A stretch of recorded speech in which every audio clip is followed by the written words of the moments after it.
Hey guys, hi, this Abhishek, master teacher of physics at Vedantu. कैसी चले हो जिंदगी? कैसे मेरे शेरो शेरनियो? वेलकम टू अ धमाकेदार सेशन ऑफ ग्रेविटेशन चैप्टर। आज हम करने वाले हैं ग्रेविटेशन चैप्टर से सबसे इंपॉर्टेंट 5 केस बेस्ड क्वेश्चंस। ठीक है, अब आपको मैं बताता हूं सर 5 क्यों सर, 10 क्यों नहीं, 15 क्यों नहीं, एक ही क्यों नहीं, है ना। देखो सिंपल सा है। अगर आपका स्कूल सीबीएसई का एग्जाम पैटर्न फॉलो करता है तो आपके स्कूल वालों ने साइंस के पेपर में आपको 5 सेक्शन दिए होंगे। Section A, B, C, D, E, ऐसे 5 सेक्शन दिए होंगे। उसमें से जो सेक्शन ई है वो डेडिकेटेड है आपके केस बेस्ड क्वेश्चन के लिए। 3 सवाल आने ही हैं, मैंडेटरी हैं। टोटल 12 मार्क्स है, हर सवाल के लिए 4-4 मार्क्स, हर सवाल के लिए 4-4-4 मार्क्स। ठीक है, इसमें से जो 4 मार्क्स एक सवाल है वो फिजिक्स का होना मैंडेटरी है, दूसरा केमिस्ट्री से होगा, तीसरा बायो से होगा। ठीक है, अब फिजिक्स का एक केस बेस्ड क्वेश्चन मैंडेटरी है, सिर्फ एक केस बेस्ड क्वेश्चन पूरे सिलेबस में, जिसमें होता है मोशन भी, force and laws of motion भी, ग्रेविटेशन भी, work energy and power, sound, कुछ भी हो सकता है। तो हम हर चैप्टर से 5-5-5 सवाल कर रहे हैं।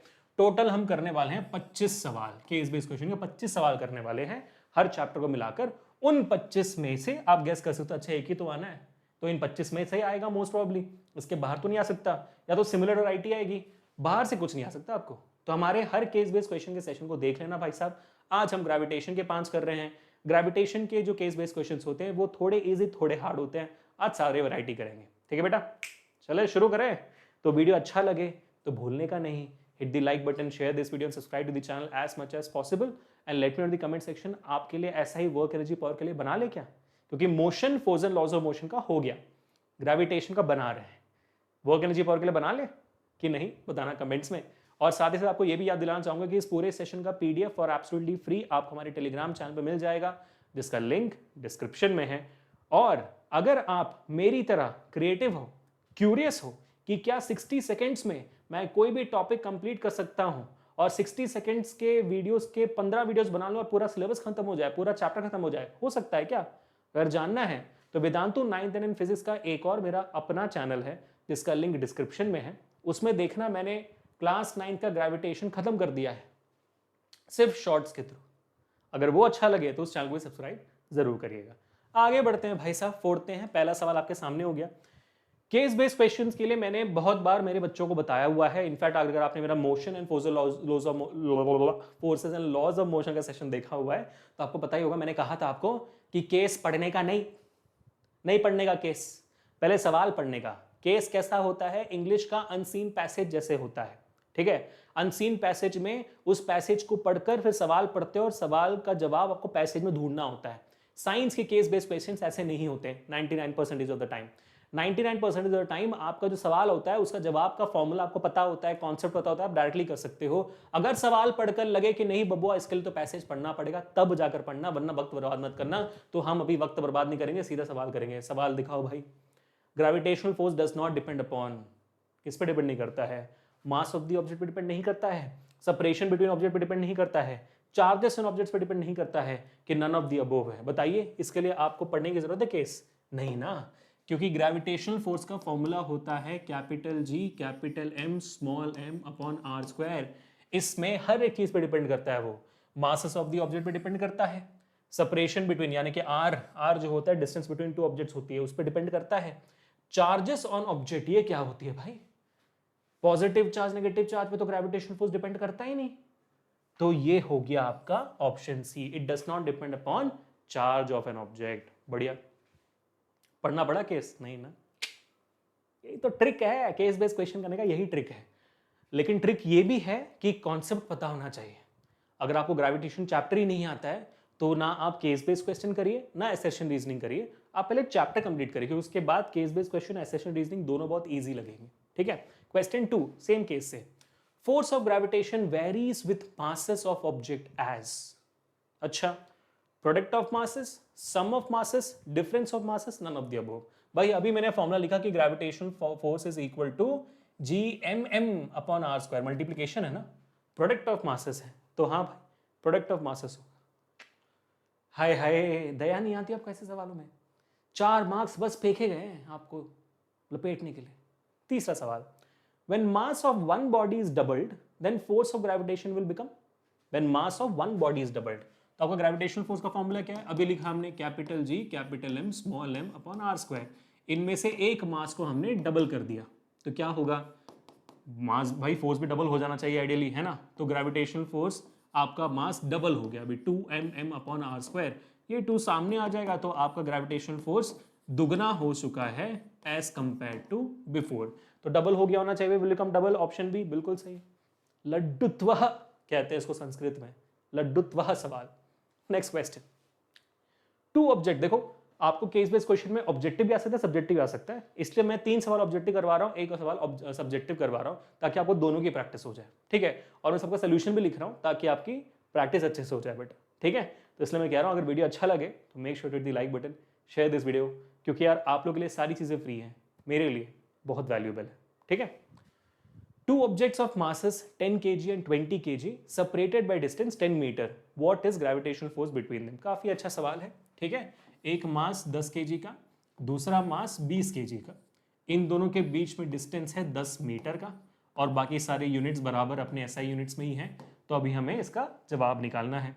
ग्रेविटेशनल फोर्स का फॉर्मूला होता है capital G capital M small m upon are square, ठीक है? और G की वैल्यू क्या होती है? G की वैल्यू होती है 6.67 इंटू 10⁻11 न्यूटन मीटर स्क्वायर पर kg स्क्वायर। मास आपका एक है 10 kg, दूसरा है 20 kg और डिस्टेंस यहाँ पर है 10 मीटर, तो 10 का स्क्वायर, आर स्क्वायर है ना, 10 का स्क्वायर, स्क्वायर करना मत भूलिएगा, बहुत बड़ी गलती होती है, ठीक है? अब इसका हम सोल्यूशन निकालेंगे। तो भाई ये हो गया 6.67 इंटू 10⁻11, 20 इंटू 10 होता है 200, डिवाइड बाई 10 का स्क्वायर होता है 100। तो 0 0 0 0 कट चुका है, 6.7 को 2 से मल्टीप्लाई कर दोगे आप, जवाब आ जाएगी। तो 7 2 14 1 कैरी, 6 2 12 1 13 1 कैरी, 6 2 12 1 13 13.34 इंटू 10⁻11 न्यूटन आपका ग्रेविटेशनल फोर्स का वैल्यू होना चाहिए, ठीक है? सिंपल सा था। केस बेस्ड क्वेश्चंस में ज्यादा हार्ड न्यूमेरिकल्स नहीं आते, स्ट्रेट फॉरवर्ड फॉर्मूला के हार्ड न्यूमेरिकल्स आते हैं, ठीक है बेटा? कर लिया हमने, कोई गलती तो नहीं कर ली? हाँ, बराबर जवाब है 13.34 इंटू 10⁻11, बढ़िया। ये था आज हमारा केस बेस्ड क्वेश्चन का पहला सवाल। अब ऐसे 4 और अमेजिंग सवाल हम करेंगे, वीडियो के अंत तक जरूर रहिएगा। ये रहा भाई दूसरा सवाल, ठीक है? दूसरा सवाल में हम अगेन क्या किसके ऊपर है देख लेते हैं। वेट के ऊपर लग रहा है, वेट के ऊपर, है ना? वेट के ऊपर लग रहा है, केस तो नहीं पढ़ रहे हम, सवाल करते हैं, जरूरत पड़े तो केस पढ़ेंगे, ठीक है? Unit of acceleration due to the gravity g is, भाई यूनिट ऑफ एक्सेलरेशन पढ़ो, आगे पढ़ने की भी जरूरत नहीं है, metre per second square. Velocity upon time है ना, वेलोसिटी होता है मीटर पर सेकंड, एक्सेलरेशन क्या होती है? Velocity, change in velocity upon time, velocity क्या होती है? मीटर पर सेकंड, और यहाँ पे टाइम का सेकंड ऑलरेडी है तो metre per second square.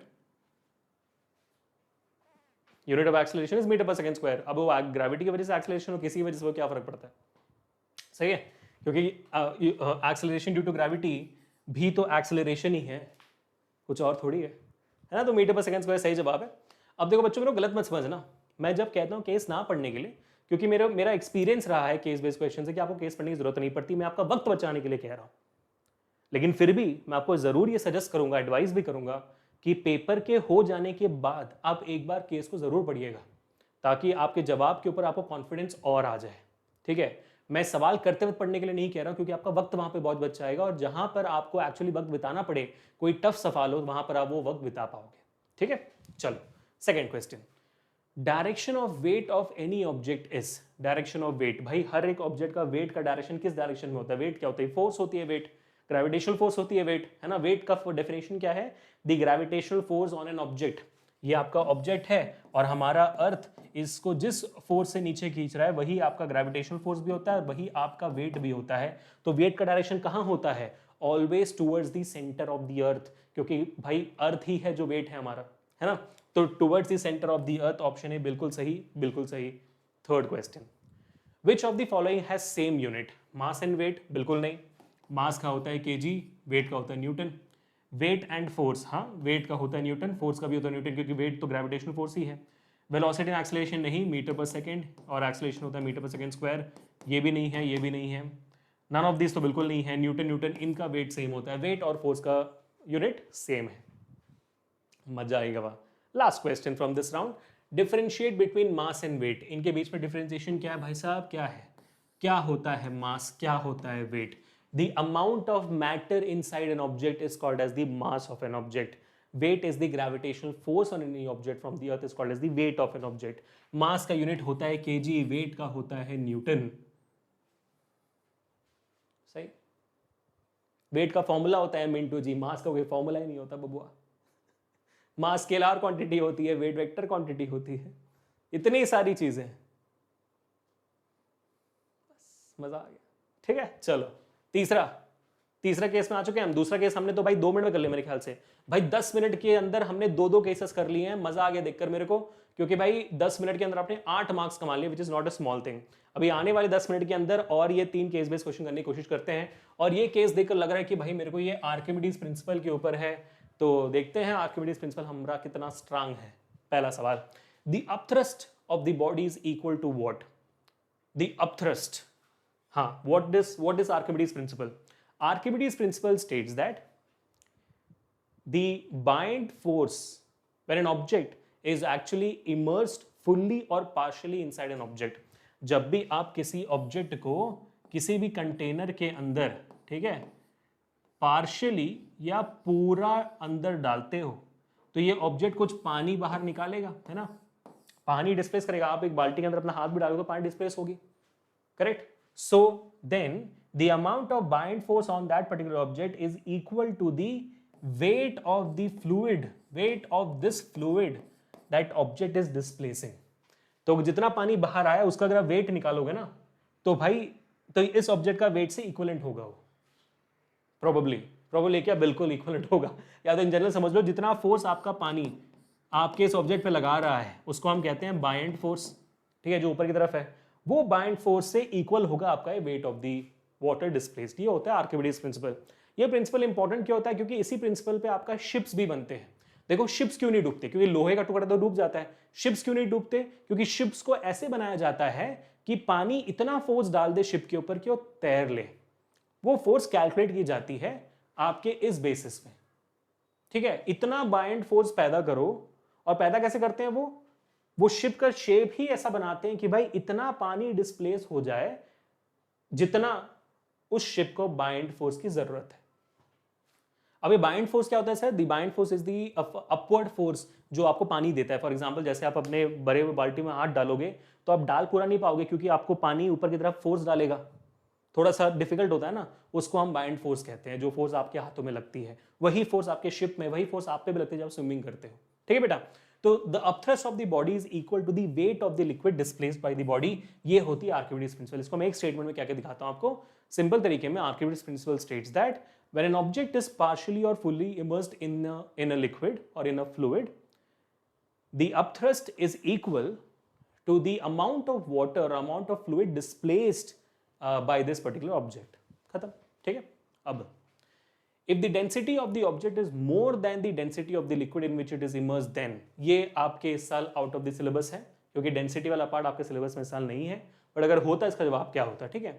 The density of the liquid in which it is immersed, तो more than, अगर ऑब्जेक्ट की डेंसिटी आपके पानी आपके लिक्विड की डेंसिटी से ज्यादा है तो फिर आपकी ऑब्जेक्ट डूब जाएगी, है ना। लेस डेंसर चीजें ऊपर आती हैं, मोर डेंसर चीजें नीचे चले जाती हैं, जैसे पानी और तेल, है ना, वैसे ही। तो भाई हाँ, तो आपका object will sink, it sinks in liquid, ठीक है। When anybody immersed in liquid, it experience a force called as, ये सवाल पहला होना चाहिए था, बाइंड फोर्स या तो फिर न्यूक्लियर फोर्स है। न्यूक्लियर फोर्स नहीं है, बायंसी फोर्स, या तो बाइंड फोर्स होना चाहिए, ऑप्शन बी होना चाहिए, सी नहीं है इसका जवाब, सॉरी गाइस, बी होना चाहिए, ठीक है। आखिरी सवाल, why does cube of plastic release deep down under the water come up to the surface of water. इसका सिंपल उदाहरण, आप हाथ ना डालो बाल्टी, भरे हुए बाल्टी के अंदर, पानी से भरे हुए बाल्टी के अंदर अगर आप अपना वो नहाने का मग डालोगे, ऐसे दबाकर छोड़ दोगे पानी के अंदर, जैसे हाथ निकालोगे वो प्लास्टिक मग वापस ऊपर आ जाता है। क्यों? क्योंकि उसके ऊपर पानी एक ऊपर की तरफ बाइंड फोर्स लगाती है, और वो बाइंड फोर्स उस मग के वेट से ज्यादा होता है, इसलिए वो ऊपर आ जाता है, ठीक है। चलो भाई साहब, ये भी हो गया। तीसरा सवाल भी हमने कर लिया 4 मिनट के अंदर। मजा आ गया देखकर भाई साहब, मजा आ गया देखकर, जिस तेजी से हम कर रहे हैं ना केस बेस्ड क्वेश्चंस। और इस तेजी से इसलिए हो पा रही है क्योंकि हमारा कॉन्सेप्ट क्लियर है। कॉन्सेप्ट क्लियर हो तो बहुत अच्छी चीज होती है। और मैं आपको दोबारा यही सजेस्ट करूंगा कि भाई कॉन्सेप्ट क्लियर करे बिना, इस चैप्टर का वन शॉट देखे बिना, या तो एनसीईआरटी पढ़े बिना एसेशन रीजनिंग और केस बेस्ड क्वेश्चंस करने की कोशिश ना करिएगा, क्योंकि अगर आप करोगे तो फिर आप डीमोटिवेट होगे, क्योंकि आपको सवाल के जवाब नहीं आएंगे, इजी इजी सवालों का भी। ठीक है, तो अगर आपको वन शॉट देखना है तो बस यूट्यूब में सर्च करिए gravitation one shot class 9 Abhishek sir, आपको multiple types of one shots आ जाएंगे, 20 मिनट वाले, 1 घंटे वाले, 2 घंटे वाले आ जाएंगे। इंजॉय करना। माइंड मैप भी मैंने बनाया हुआ है, वो भी देख लेना। ठीक है, चलो ये अब चौथा सवाल करते हैं। चौथा सवाल किसका लग रहा है आपको? प्रेशर का लग रहा है मेरे को, तो प्रेशर दिया हुआ है एंड में। I think it is going to be something from pressure, let's find it out.